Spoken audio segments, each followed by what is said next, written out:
Very good morning, students. Now we will study about another chapter, very interesting topic, that is the Southern Plateaus. In this chapter, we will study about the location of the Southern Plateaus, states that lie in the Plateau region, minerals found in the plateaus, life of people in these states. Students, we know that a plateau is a highland which is almost flat at the top, and the southern plateau lies to the south of the northern plains. This area is like a cone in shape. Students, have a look here. You must be thinking, what ma'am has prepared? What is it? What ma'am is doing with the lots of pen here? What is it? So student, I have made a little bit try to make you all understood the location and the boundary of the Southern Plateau.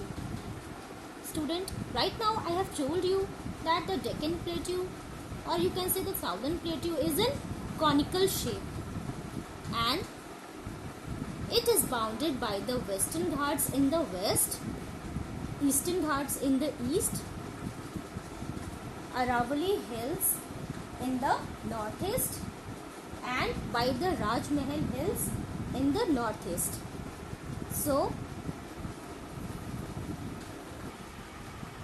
again I am explaining you in the map.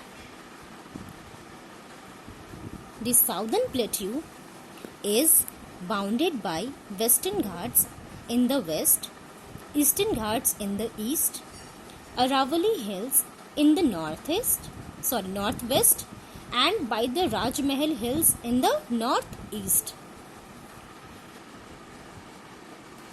The Southern Plateau are divided into two unequal parts by the Narmada River.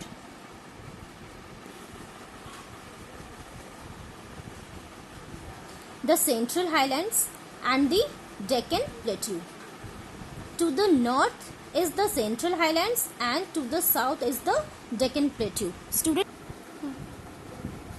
as I have told you right now, the Southern Plateau is divided into two unequal parts by the river Narmada. This pen I am considering it as a river Narmada,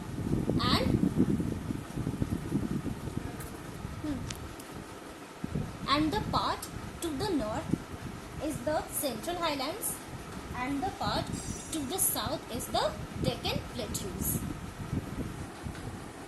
Now let us know about the first part of the Southern Plateau is the Central Highlands, which is towards the north and which is divided by the river Narmada. This part consists the Malwa Plateau, as you all can see here, and the Chota Nagpur Plateau. The Malwa Plateau is rich in black soil and it is quite fertile. Here cotton and oilseeds are the main crops grown, and the Chota Nagpur Plateau is in the northeast direction. This area is rich in minerals like coal, iron. We have known about the Malwa Plateau and the Chota Nagpur Plateau. Students, we live in the state of Jharkhand. Most of the part of Jharkhand is covered by the Chota Nagpur Plateau. Now let us know about the another half part of the Southern Plateau, that is the Deccan Plateau. Here a number of rivers originate in this area: Mahanadi, Godavari, Krishna, Kaveri. As we have known about this Deccan Plateau, the Southern Plateau right now, the Narmada River divides the Southern Plateau into two parts. The northern part is the Central Highlands, and the south part is the Deccan Plateau.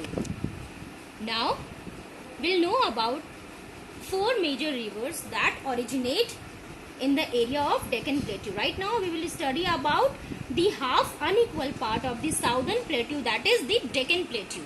Here, Major rivers originated in this area: Godavari, Krishna, Kaveri, Mahanadi. Godavari, Mahanadi, Krishna and Kaveri. All these rivers flow from west to east direction and it fall into the Bay of Bengal. Why? What is the reason behind it? Why all these rivers flow from west to east and flow into the Bay of Bengal? Because the Deccan Plateau slopes from west to east direction. Students, these rivers are not fed by the melting snow. That is why they often dry up in the summer season. These rivers are rain fed, so they can cause flood during the rainy season. Now let us know about the various states that lies in the plateau region. First is Maharashtra. We will study about Maharashtra first. Maharashtra lies in the northwestern part of the Deccan Plateau. It has rich soil. Godavari and Krishna pass through this region. People of here are mostly farmers. They grow cotton, jowar, bajra, groundnuts, sugarcane, fruits like oranges, grapes and mangoes. Here, Nagpur is famous for its oranges. The capital of Maharashtra is Mumbai. Other important cities in Maharashtra are Pune, Nasik, Sholapur and Aurangabad. Here people are speaking Marathi. And the main festival of Maharashtra is Ganesh Chaturthi. The another important state which lies in the Deccan Plateau is Karnataka. It lies to the south of Maharashtra. Here most of the peoples are farmers. And the main crops grown are jowar, ragi, cotton, coffee, sugarcane and spices. And the capital of Karnataka is Bangalore. It is also known as the Garden City because of its many parks. Here it is famous for its big industrial centers. Now, recently computer industries has made it world famous. That is why it is now called as Silicon Valley of the East. Third important state which lies in the Deccan Plateau is Tamil Nadu. Tamil Nadu lies to the east of Karnataka. Here farming is the main occupation of the people. Rice, sugarcane, cotton and groundnuts are the main crops grown here. In the hills of Nilgiri, coffee and tea are grown. Tamil Nadu is one of the most industrialist states of India. Its capital is Chennai and Tamil is the main language speaking here. In this state, Bharatnatyam is the classical dance form of Tamil Nadu and the most important festival of Tamil Nadu is Pongal. Tamil Nadu is famous for its temples. Some of the most famous temples are Meenakshi Temple, Nataraj Temple and Rameshwaram Temple. Another important states in the Deccan Plateau are Andhra Pradesh and Telangana. To the northeast of Karnataka are the state of Andhra Pradesh and Telangana. The capital of Andhra Pradesh is Amravati and the capital of Telangana is Hyderabad. Kuchipudi is the famous classical dance of Andhra Pradesh and the people speak Telugu.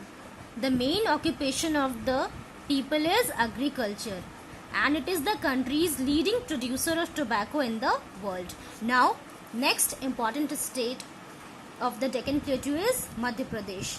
It is in the heart of India. Its capital is Bhopal. In this region, black soil is very good for growing cotton, jowar, bajra and tobacco. Most of the people in this state are engaged in farming. And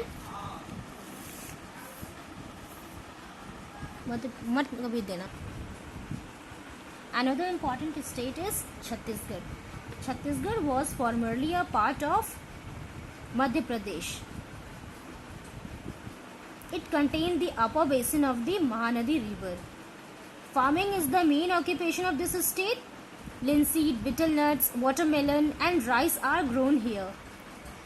Rice is the most important crop of Chhattisgarh. It is rich in minerals resources. India's major coal mines and steel mills are in this region. Bhilai steel plant is one of them and its capital is Raipur. Its important cities are Durg, Korba and Bilaspur. I hope you all have understood the chapter. Thank you.